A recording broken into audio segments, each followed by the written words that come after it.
సామాజిక అడ్డంకులను ఛేదించి పద్యమే ఆయుధంగా పోరాడిన మహాకవి డాక్టర్ ఆశావాది ప్రకాశరావు గారి స్ఫూర్తిదాయక ప్రస్థానం గురించి ఇప్పుడు తెలుసుకుందాం. ఈ విశాల బ్రహ్మాండాన్ని చాపలా చుట్టేస్తాను అని ఆయన గర్జించిన తీరు అపారమైన ఆత్మవిశ్వాసానికి అద్దం పడుతుంది కదూ.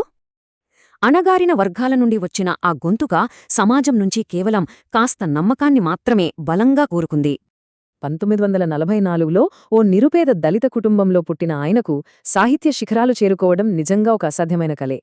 కాని అనూహ్యంగా తండ్రి జేబులో దొరికిన కొన్ని పద్యాలు ఆ చిన్నారిలో కవిత్వం పట్ల ఒక మహాగ్నిని రాజేశాయి. ఆ స్ఫూర్తితోనే కేవలం 15ఏళ్లకే పద్యాలల్లి 19ఏళ్ల వయసుకే ఏకంగా అవధానం చేసే అద్భుత స్థాయికి ఎదిగారు.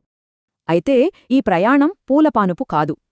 10థ్లో అస్పృశ్యతపై ఆయన రాసిన వ్యాసాన్ని ఓ సంపాదకుడు ముఖంమీదే విసిరికొట్టాడు. ఆ ఘోర అవమానమే కసిని పెంచి అగ్రవర్ణాలకే పరిమితమైన సాంప్రదాయ కవిత్వంలో ప్రావీణ్యం సాధించాలనే పట్టుదలకు బీజం వేసింది.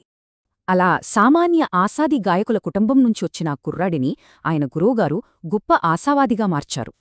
అదే ఆశాభావంతో అత్యంత క్లిష్టమైన అష్టావధానం అనే ఎలైట్ సాహిత్య ప్రక్రియలోకి ఎంతో ధైర్యంగా అడుగుపెట్టారు.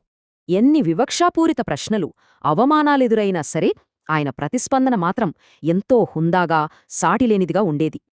అద్భుతమైన పాండిత్యంతో కవిత్వం కొందరి సొత్తు మాత్రమే అనే అహంకారాన్ని తన అక్షరాలతోనే ముక్కలు చేశారు. ఆయన సాధించిన అఖండ విజయాలకు సజీవ సాక్ష్యమే ఈ అసాధారణమైన సంఖ్య. ఏకంగా 171 అవధానాలు. 25ఏళ్లకు పైగా పలు రాష్ట్రాల్లో నిరాటంకంగా సాగిన ఈ అవధాన పరంపర ఆయన అకుంఠిత దీక్షకు నిదర్శనం. ఈ అపార పాండిత్యానికి సర్వేపల్లి రాధాకృష్ణన్ గారి నుండి మొదలుకొని రాష్ట్రపతి కోవింద్ గారి పద్మశ్రీ దాకా అత్యున్నత పురస్కారాలు వరించాయి.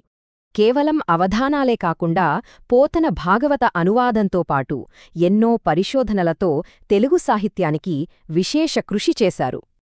పద్యకవిత్వంలో ఉద్దండుడైన, హృదయానికి హత్తుకునే ప్రతివచన కవితను, ఆధునిక భావాలను ఆయన మనస్ఫూర్తిగా ఆహ్వానించారు.